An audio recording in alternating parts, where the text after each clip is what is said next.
A variação da cotação de um par de moedas é medida de maneira diferente do que outros ativos, outros mercados, como, por exemplo, o mercado de ações, onde a gente mede a variação do preço de uma determinada ação, ou em valores absolutos, por exemplo, a ação da Petrobras subiu R$ 1, ou em porcentagem, ela caiu 2%.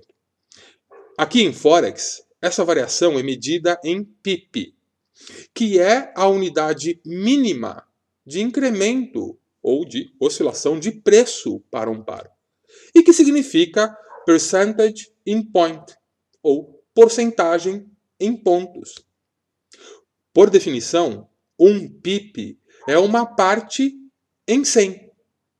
Isso significa dizer que 100 pips correspondem a 1% de variação do preço de um par.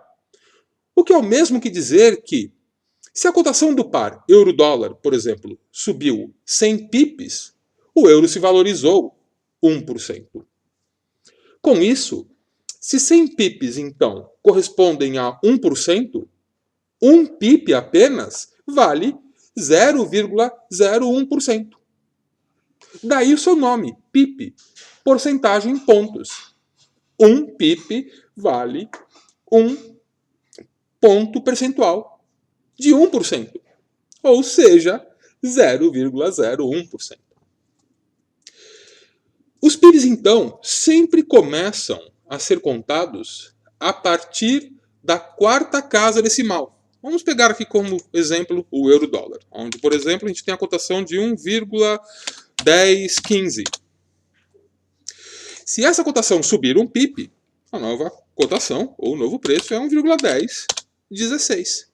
Muito simples. Uma oscilação de apenas um pip, que é o mesmo que dizer, então, que o euro se valorizou 0,01%.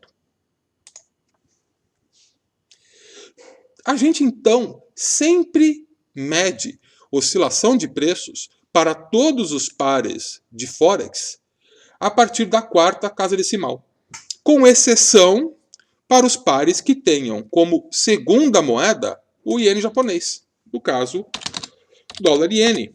Vamos pegar uma cotação dele que está agora em 100,25, por exemplo. Neste caso, ou seja, todos os pares cuja segunda moeda é o iene, a gente conta a partir da segunda casa decimal. Por exemplo, o par dólar-iene subiu um pip, a nova cotação é 100,26. Essa exceção para o iene japonês ocorre porque o valor do iene é muito pequeno em relação ao dólar.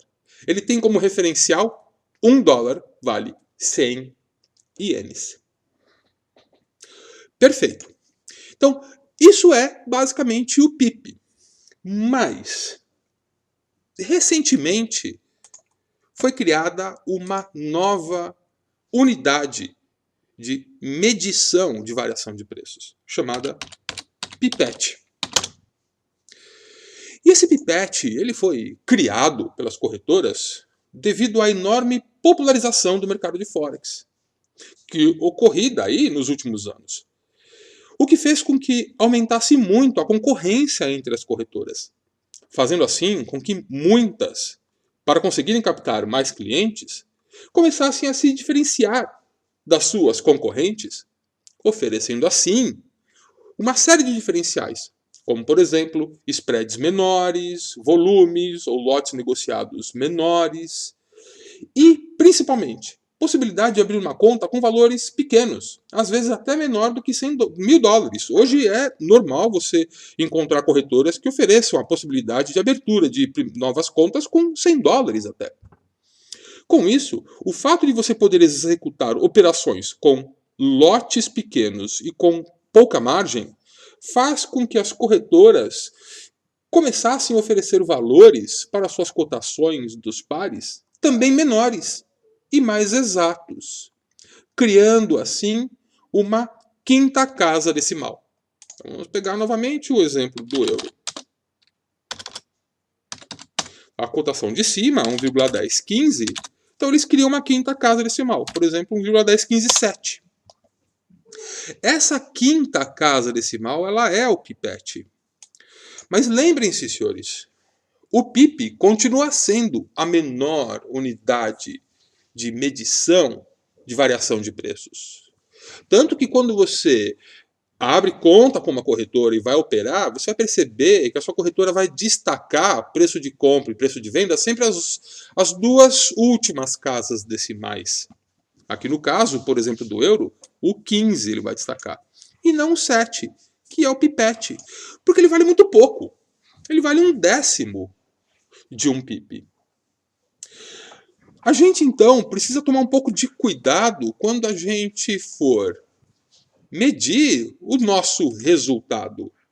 Por exemplo, vamos pegar aqui o exemplo da cotação do euro, que subiu de 1,1015,7, considerando pipete, para 1,1016,7. Quando a gente olha isso, a gente tem a sensação de que os preços subiram 10 pips, do 57 para o 67. Mas, na verdade, eles subiram apenas 1 pip, do 10,15 para o 10,16. Ou subiram 10 pipetes. Essa confusão ela pode se tornar um pouco mais séria, digamos, se a gente começar a medir variações maiores. Por exemplo, do 10,15 ele subiu para o 10,25. O euro subiu apenas 10 pips. Mas se eu considerar a quinta casa, eu vou fazer uma confusão e vou achar que ele subiu 100 pips, quando na verdade ele subiu apenas 10 pips, o que correspondem a 100 pipetes. Algumas plataformas, principalmente plataformas proprietárias de corretoras, permitem arredondamento da quinta casa, o que facilita a vida de muita gente. Mas a plataforma MetaTrader, até então, não permite esse arredondamento. Por isso é importante a gente acostumar a nossa visão a simplesmente ignorar a quinta casa decimal, ignorar o pipete. E muito menos perder tempo na vida arredondando ele. Afinal de contas, operar Forex acompanhando cotações com 4 casas decimais já é difícil. Imagina então com 5. Pode ficar bem confuso. O pipete, então, no nosso ponto de vista, ele mais atrapalha do que ajuda. É muito comum escutarmos de alguns alunos que eles fizeram 100 pips em uma operação, quando na verdade eles fizeram apenas 10. Com isso, então, a gente sempre procura filtrar o pipete simplesmente ignorando a quinta casa.